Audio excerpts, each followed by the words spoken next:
Praise the lord. మన ప్రియుడును రక్షకుడైన యేసుక్రీస్తు వారి నామంలో మీ అందరికీ వందనాలు తెలియజేస్తున్నానండి. ఎలా ఉన్నారు? అందరూ బాగున్నారా? అయితే ఈరోజు ఈ వీడియోలో మొట్టమొదటిగా భారతదేశంలో క్రీస్తును అంగీకరించినటువంటి క్రైస్తవురాలుగా మారినటువంటి క్లారిందా కోకిల ఈ వీడియోలో మీ అందరితో కూడా తెలియపరచడానికి సంతోషిస్తున్నాను. అలాగే దేవుడు నాకు ఇచ్చినటువంటి ఈ సమయాన్ని బట్టి నేను ఆయన్ని ఎంతగానో స్తుతిస్తున్నాను. ఒక ఉన్నతమైనటువంటి మరాఠీ బ్రాహ్మణ కుటుంబానికి చెందినటువంటి స్త్రీ.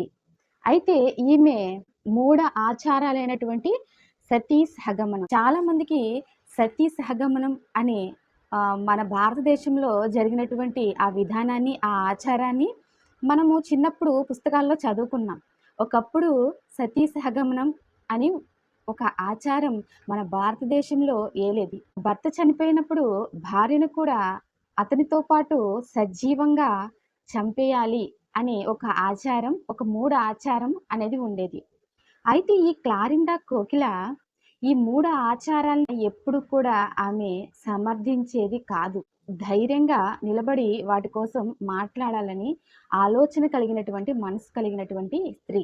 మరాఠీ బ్రాహ్మణ కుటుంబానికి చెందినటువంటి ఈ క్లారిందా కోకిల 1700 తంజావూరులో ఈమె జన్మించింది. 18వ శతాబ్దంలో దక్షిణ భారతదేశంలో తాతగారి పెంపకంలో ఎంతో అల్లారుముద్దుగా ఈమె పెరిగింది. ఆమె ఉత్తమ విద్యను కూడా అభ్యసించింది. ఈమెకు ఉన్నత పదవి కలిగినటువంటి ఒక వ్యక్తితో వివాహం జరిగింది. కానీ వివాహం జరిగిన కొన్ని నెలలకే తన భర్త చనిపోవడం వల్ల ఈమెను కూడా సజీవంగా దహనం చేయాలని, సజీవంగా ఈమెను బ్రతికుండగానే తన భర్తతో పాటు కాల్చివేయాలని అక్కడున్న వారందరూ కూడా ఆమెను చంపడానికి ప్రయత్నిస్తున్నప్పుడు ఆమె దానికి అంగీకరించలేదు. అయినా కూడా ఆమెను బలవంతంగా తన భర్త శవంతో పాటు తనను కూడా ఆ చితిపైన తీసుకువెళ్ళి సజీవంగా ఆమెను చంపడానికి ప్రయత్నిస్తున్నప్పుడు అక్కడ ఉన్నటువంటి ఒక బ్రిటిష్ ఆఫీసర్ హెన్రీ లిటిల్టన్ అనే ఒక వ్యక్తి ఆమెను కాపాడాడు. ఇలా చేయడం తప్పని, ఆమెను బలవంతంగా చంపడం నేరమని, భర్తతో పాటు బ్రతుకున్న వారిని కూడా చంపడం ఇది తప్పని ఆయన వారిని ధైర్యంగా ఎదుర్కొని వారికి వ్యతిరేకంగా మాట్లాడతారు. అయితే హెన్రీ లిటిల్టన్ అనే వ్యక్తి దేవుని యందు భయభక్తులు కలిగి యేసుక్రీస్తు ప్రభు వారిని విశ్వసించిన వారు. ఆయన ఆమెను చంపనివ్వకుండా అక్కడ నుంచి ఆమెను రక్షిస్తారు. తర్వాత ఆమెకు దేవుని ప్రేమను గురించి, దేవుని లేఖనాలను గురించి ఆమెకు వివరించి చెప్తాడు, సువార్త చేస్తాడు. ఆమె ఆ సువార్త విని క్రీస్తుని అంగీకరిస్తుంది, క్రీస్తు ప్రేమను తెలుసుకుంటుంది, క్రైస్తవురాలుగా మారింది. అయితే లిటిల్టన్ మరణం తర్వాత 1778లో ఆమె బాప్తీసం పొందుకున్న తర్వాత దేవుని ప్రేమను గురించి అనేక మందికి సువార్తను ప్రకటించింది. అంతేకాదు ఆమె సామాజికంగా ఎంతో మందికి సేవ చేసింది. అలాగే కొన్ని చోట్లకి వెళ్ళి ఆమె పేదవారికి సహాయం చేసింది, హాస్పిటల్ కట్టించింది, చర్చిలను నిర్మించింది. చాలా మంది మాట్లాడతారు, ఈరోజు క్రైస్తవులు మిషనరీలు మన భారతదేశాన్ని ఆక్రమించుకున్నారని, క్రైస్తవుల వల్ల అనేకమైనటువంటి మత ప్రచారాలు జరుగుతున్నాయని కొంతమంది బుద్ధిహీనులు మాట్లాడుతూ ఉంటారు. నిజానికి మన భారతదేశానికి మిషనరీస్ వచ్చినప్పుడు క్రీస్తు ప్రభువుని గురించి చెప్పడమే కాదు గాని ఆయన ప్రేమను కూడా వారు చూపించారు.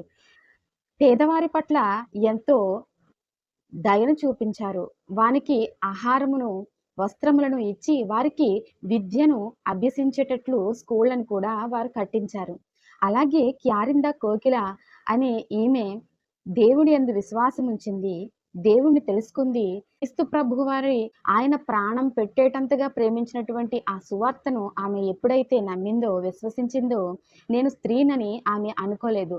అనేక మందికి ఆమె ఈరోజు స్ఫూర్తిగా నిలిచింది. మనలో కూడా చాలా మంది మనం స్త్రీలం కదా, దేవుని కొరకు వాడబడ్డానికి మనకు అవకాశం ఇవ్వరని కానీ, లేదంటే మనము స్త్రీలమని, బలహీనులమని అనుకుంటాం. కానీ ఈ లోకంలో దేవుని పని చేయడానికి దేవుడు ఎవరిని ఏర్పరచుకుంటాడంటే, జ్ఞానం ఉన్నవారి వైపు, ధనవంతుల వైపు ఆయన చూడడు. మరి దేవుడు ఎవరిని ఎన్నుకుంటాడంటే బలహీనులను, అజ్ఞానులను, వెర్రివారిని ఆయన ఎన్నుకుంటారని మనము ముందు చదువుకున్నటువంటి 1వ కొరింథీ పత్రికలో మనం అక్కడ చూడవచ్చు. కనుక నేను స్త్రీ అనే ఆలోచన కలిగి ఉండకుండా దేవుని ప్రేమను మీరు తెలుసుకున్నట్లయితే, దేవుని వాక్యము మీకు తెలిసినట్లయితే, దేవుని గురించి మీరు చెప్పడానికి ఎప్పుడు కూడా భయపడవద్దు. ఎందుకంటే దేవుడు "నీవు బలహీనురాలివని నాకు తెలుసు. నిన్ను నేను బలపరచెదను" అని దేవుడు అంటున్నాడు.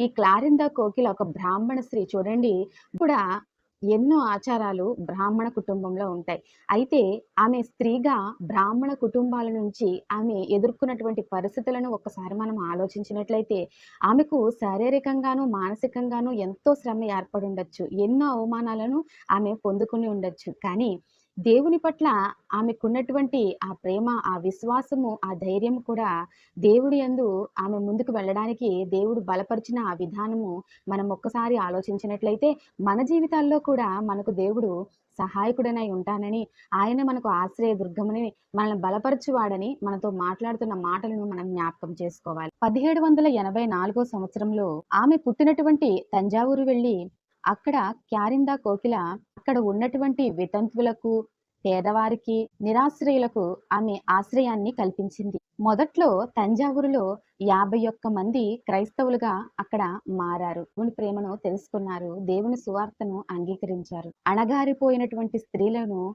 గొప్ప చైతన్యంతో ఈమె వారిని ఆదుకుంది. అలాగే వారిలో ధైర్యాన్ని నింపింది. వారు దేవుని వైపు అడుగులు వేయడానికి ఈమె అక్కడ చేసినటువంటి కార్యాలు ఎంతో ధైర్యంగా సువార్తను ప్రకటించింది. ముఖ్యంగా చదువు రానటువంటి పేద మహిళలకు ఆమె చదువును కూడా నేర్పించింది. పాలయం కోటలో క్యారింద ఒక పాఠశాలను కూడా అక్కడ ఏర్పరిచింది. ఆ తర్వాత చుట్టుపక్కల ఉన్నటువంటి ప్రతి ప్రాంతంలో కూడా ఆమె స్కూళ్లను ఏర్పరిచింది. స్త్రీ చదువుకోవాలని ప్రతి గ్రామంలోకి వెళ్ళి ఆమె అక్కడ స్కూళ్లలో స్త్రీలకు బోధిస్తూ దేవుని గురించినటువంటి జ్ఞానాన్ని తెలియజేస్తూ ఉండేది. ఇలా ఆమె ఎన్నో రకాలుగా పేదవారికి సహాయపడింది. అక్కడ ఒక మిషనరీని స్థాపించింది. 1806వ సంవత్సరంలో ఆమె మరణించింది. అయినప్పటికీ కూడా నేటి వరకు అక్కడ క్యారిందా కోకిల అనే చర్చిని చూడ్డానికి ఎంతో మంది వెళ్తున్నారు. మరాఠా బ్రాహ్మణురాలైనటువంటి ఈ తంజావూరుకు సంబంధించిన క్యారిందా కోకిల ఒక బ్రాహ్మణ స్త్రీ అయినప్పటికీ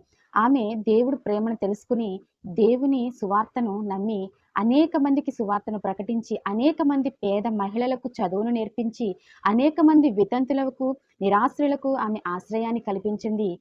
అది కేవలం దేవుని ప్రేమను తెలుసుకొని బట్టే.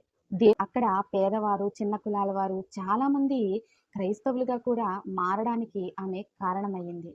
క్రీస్తును తెలుసుకోవడానికి కారణమయ్యింది. పండితులు, శాస్త్రులు శాస్త్రాలను పరిశీలించారు. అలాగే దేవుని గ్రంథమైనటువంటి బైబిల్ గ్రంథాన్ని కూడా వారే పరిశీలించారు. బైబిల్ని తర్జుమా చేయడానికి విలియం కేరీ గారికి వీరు చాలా సహాయపడ్డారు. దేవుడు లోకమును ఎంతో ప్రేమించెను అనే మాటను మనం బైబిల్లో చూస్తాం. కులము, మతము చూడకుండా ప్రతి ఒక్కరిని ఆయన ప్రేమిస్తున్నాడు. యేసు ప్రేమ ప్రతి పాపిని క్షమిస్తుంది. వారిలో ఉన్న ఆ పాపాన్ని తీసివేసి వారిలో దేవుని ప్రేమ తత్వాన్ని నింపుతుంది. అలా నింపబడినటువంటి ఈ బ్రాహ్మణ స్త్రీ క్యారిందా కోకిల అనేక మంది పేద మహిళలకు సహాయపడింది. ఇలా ఈ మిషనరీ ద్వారా మన భారతదేశానికి ఎంతో ఉపయోగాలు కలిగినాయి. ఇంకా ఇలాంటి మరిన్ని వీడియోల కోసం మన శ్రీను దీవెన అఫీషియల్ అనే ఈ ఛానల్ని సబ్స్క్రైబ్ చేసుకోండి. లైక్ల వల్ల నాకు ఇంకా కొంత మోటివేషన్గా ఉంటుంది కనుక లైక్ చేయడం మర్చిపోవద్దు. మీ విలువైన కామెంట్లను పెట్టండి. దేవునికి మహిమ కలుగును గాక. God bless you.